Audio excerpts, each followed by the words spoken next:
Senior Secondary School banyazeeyo ensimbi ezasobye mu kadda 50 saako okulumya abantu abawerako mu ssabbiiti emu yokka. Abazigu be bamu ssabbiiti ewedde baalumba ne banyaga saako okukuba abasumba ku Nswenjere Junior Seminary School erisangibwa mu ggombolola y'e Muduuma mu disitulikiti ey'Empigi era ebintu ebiwerako omuli laptop, ensimbi enkalu, amasimu ag'omu ngalo n'ebintu ebirala bingi byanyagululwa. Omwogezi wa poliisi mu Kampala n'emirirwano Patrick Onyango ategeezezza nti ekiragiro kya Ssabadumizi wa poliisi kyakutandikirawo era Flying Squad yakufeffetta ebitundu ebitali bimu okuzuula abazigu bano. Bakwasiza ekitongole kya Flying Squad okulaba nti banoonyereza ku ababbi bano abatandise okubba amasomero kubanga mu amawulire gye tufunye nti abasinga bano ababbi baleba bakutte nga bali luzira kati bamaze ekibonerezo ate ne batandika okukola ki okubba gye balese eri abamu bakwatiddwa ne abakulira ekibinja ekyo ky'ababbi bali basatu bali mu kadukulu kafe naye okunoonyereza kukyagenda maaso okulaba nti tufaafagana ne bano babbi. Mu disitulikiti y'e Mukono olukiiko lw'ebyokwerinda luyitiddwa bukubiriro olunaku lw'enkya okwekenneenya ensonga zino wabula omubaka wa pulezidenti mu kitundu kino Hajjati Fatuma Ndisaba ategeezezza CBS Emmanduso nti baakusooka okwekenneenya lwaki abakulu b'amasomero bakuumira ensimbi mu masomero gaabwe. Nga security committee ya district wamu ne kamanda KMP ne regional police commander tugenda kutuula enkya nga tutuuza ab'amasomero bonna ba directors ne ba head teachers mu masomero ago then tujja kutuula ku Lwokubiri e Mukono for area ya Mukono okuwa awareness n'okusharing information ng'essomero erya Kasawo Senior Secondary Kigayaza okwata millions 53 nga bwe zaategeerekeka n'oziteeka on source ngate essomero lirina account mu bank abazadde bonna babawa school account number gye badepositinga ssente kyovola banga security twasalawo babbasatu batwale for thorough investigation abazadde buli lwe bajja ne balaba nga bakuwa ssente oziteeka butesi mu seefu oteeka butesi mu seefu bamanya nti at a later date basobola okomawo ne bakola obulabe kuza tuleme kema abantu bano naye ate nga ne system yennyini munda tulina ogikolako investigation mu bifo ng'ebyo okulaba lwaki tutereka tetulina kutereka ssente mu bitongole nga bino.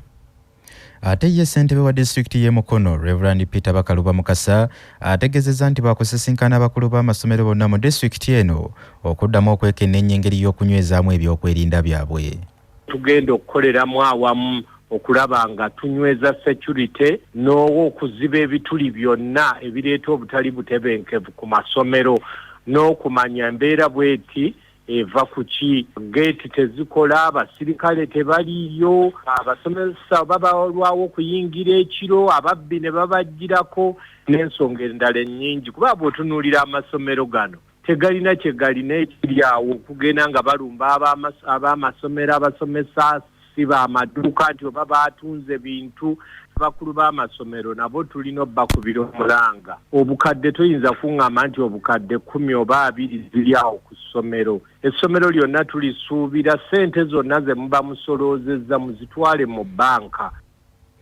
Eyo nga tuvuddeyo ekitongole ekivunaanyizibwa ku kuteekateeka ebisomesebwa mu ggwanga ekya National Curriculum Development Center kyagala n'ebisomesebwa ku mutendera gwa A-level mu secondary nabyo bikyusibwe abayizi basomesebwa okusinziira ku buli omu kyayagala okubeera ng'amaliriza emisomo. Ng'asinziira mu lukuŋŋaana lwa bannamawulire ku kitebe ky'ekitongole kino ekyambogo John Okumu avunaanyizibwa ku nsonga z'amatendekero aga waggulu mu kitongole kino agambye nti oluvannyuma lw'okukyusibwa kw'ebisomesebwa ku mutendera gwa O-level kyazuulibwa nga n'ebisomesebwa ku ddaala erya A-level byalina okukyusibwa okusobola okugoberera ebisomesebwa abayizi okuviira ddala ku mitendera egya wansi. Okumu era agambye nti essomo lya general paper lyakuggyibwawo lisikizibwa amasomo agamanyiddwa nga contemporary studies oba okusoma ebintu ebya bulijjo ng'ebyokubala ennimi ez'obubonero okusoma kompyuta n'ebirala nga kino kyakuyamba omwana okufuna obukugu obw'enjawulo wakati mu kusoma kwe. Tuteesa nti tusomese omwana okusinziira ku mulimu gwe yandyagadde okukola. Tuleme kusomesa mwana just kumanya bumanya bintu. Buli subject gy'asomamu ebe nga enokolayo kiki kyasobola okukola mu subject eyo. Ne twongerako nti buli mwana ajja kusobola okusoma occupation.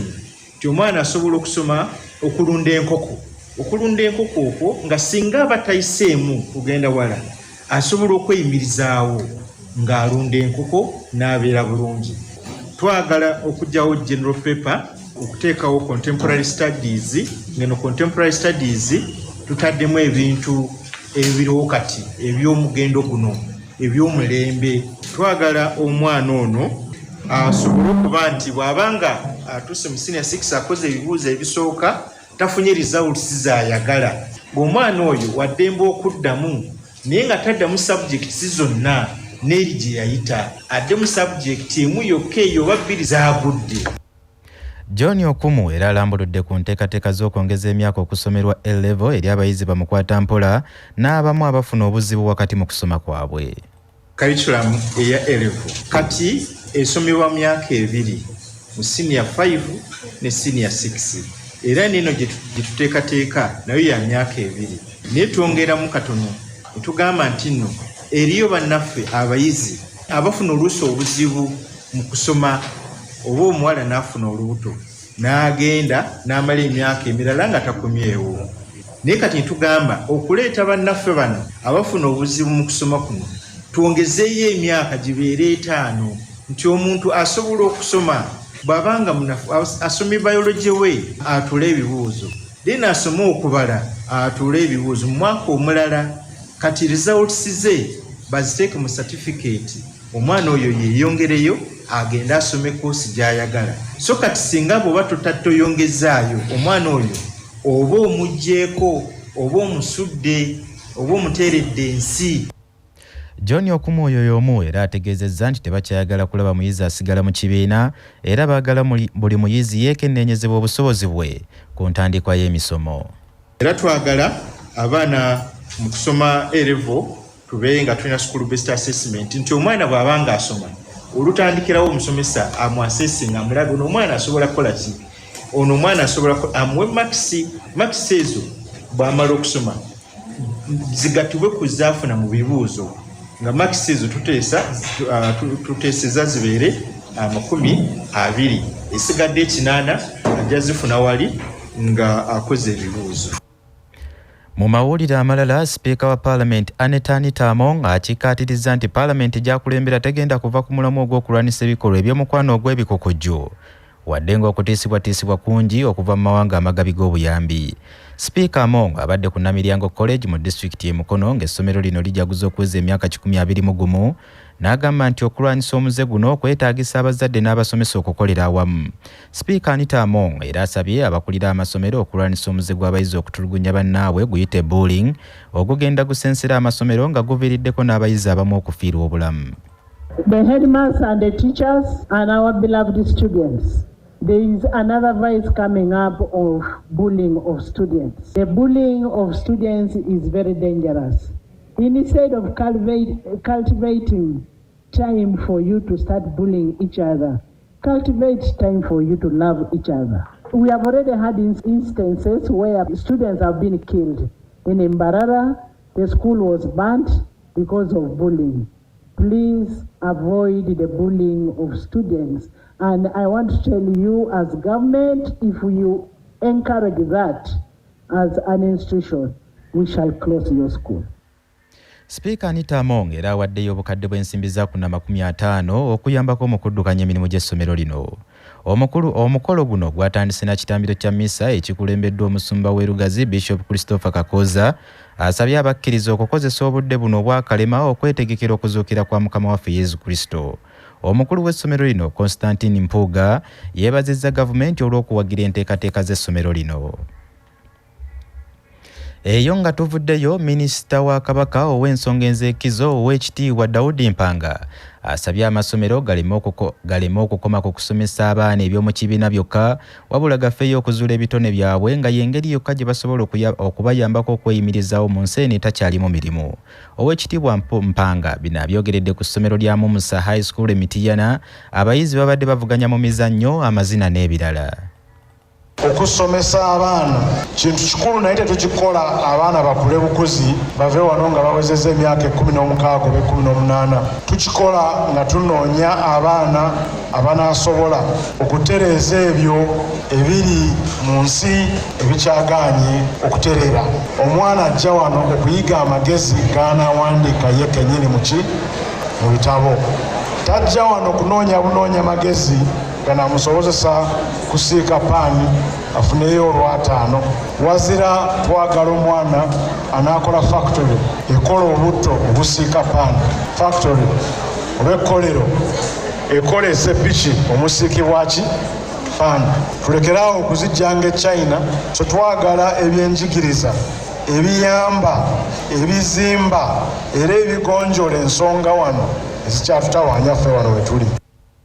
Ate ye Minisita Ombeezi owa gavumenti ez'ebitundu mu Bwakabaka buno era nga ye mutandisi w'essomero lya Mumusa High School ow'ekitiibwa Joseph Kawuki agambye nti ebitone babisimbako nnyo essira. Abaana abali mu masomero naddala amasomero agafaayo okutumbula ebitone ba mukisa kubanga ekitone kyafunye kimuyamba okusookera ddala okusitula omutindo gwe, kimuyamba okwongera ku misinde obwongo kwe bukolera. Ate ekitone ekyo bw'akikuza kisobola omufuukira ekyenkizo, kisobola okumufuukira omulimo, wasobola okumufuukira ekimuyamba okufuna omulimo. Omuzungu kyayita added advantage. Omulamwa gw'emizannyo gy'omwaka guno gutambulidde ku mulamwa ogugamba nti somesa omwana tusobole okuzuula obusobozi bwe bwonna era enjunnya okuli eya Kimera, Jjunju, Bemba, Kintu ze zivuganyizza era enju ya Kimera yeewangudde empaka zino.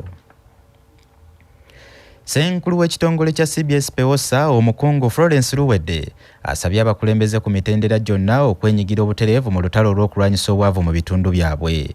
Luwedde bino abyogeredde ku Toke Restaurant ku kijjulo ky'okusibula Wallstand Batini Naluyange ne Olesten Liz Lotale Nakuya abaddayo mu nsi yaabwe y'e Norway oluvannyuma lw'okumaliriza okutendekebwa okw'emyezi 6 ku mbeera z'abantu mu Buganda n'ebyo ebibasoomooza.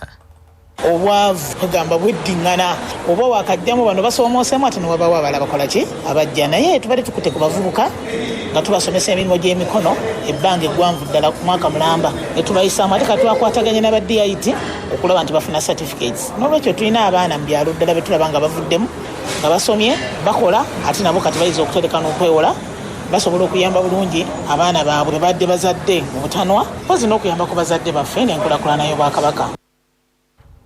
Luwedde y'omu era ategeezezza nti abazungu bano ababiri batalaaza Obuganda era bamativu nti bye bayize byakubayamba mu kusala amagezi ku ngeri y'okubinogera eddagala. Ekibaleeta kwe kumanya obwavu kye ki kubanga abaana abasinga babeera mu nsi ezo zaakuledda obagamba obwavu tebasobola kubumanya balina kujja ne babutunulako. So tubadde tugenda nabo mu masuso g'ebyalo ne tubalaga nti omuntu ali obubi afaanana bw'ati naye ate ffe mu CBS Pewosa tumukolako bwe tuti okumujja mu mbeera eyo okumuteeka ku mbeera endala. Era bamaze wano emyezi 6 nga beetegereza mu bitundu mwe tukolera emirimu gya Ssaabasajja Kabaka era nkimanyi balina bingi bye bayize ne bajja okuddayo ate okulaba nti basala ku magezi. Bo baana bawala bano okuli Wallstad Batin Naluyange ne Olsen Liselo Teri Nakuya beebazizza abantu ebasisinkanye wano olw'ennyaniriza ennungi n'engeri gye babayisizaamu. Thank you. I'm really grateful for this experience and I learned so much at the office and outside of the office in the field and everything. So thank you for this experience. I would also like to say thank you to everybody. You've helped me in different ways. Michael, you've been like our uncle, helping us with the housing and if we're sick. Florence, you're a very fair and good boss. You've learned me also a lot about projects and how it works in the organization. So thank you for that. Bwe tugendako mu ekereziya era ajjanidde abakristu bakomye okuva ku Katonda olw'ebintu by'ensi ebisaanawo mu kaseera akatono ddala. Bino byogeddwa omudyankoni Kiggundu Martin bw'abadde akulembeddemu okubuulira mu kitambiro ky'emmisa ku Lutikko e Lubaga.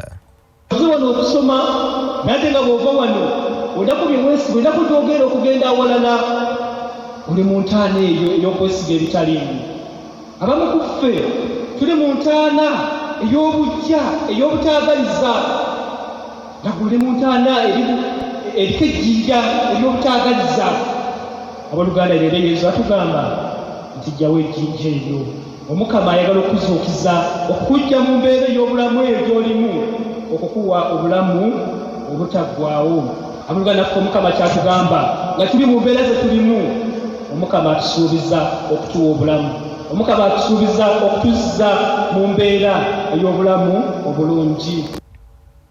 Mu ssabbiiti eno ey'okutaano mu kisiibo Diakoni Kigundu asabye abakkiriza okufuula Yesu Kristo mukwano gwabwe nti lwe bagenda okusobola okukyawa ekibi.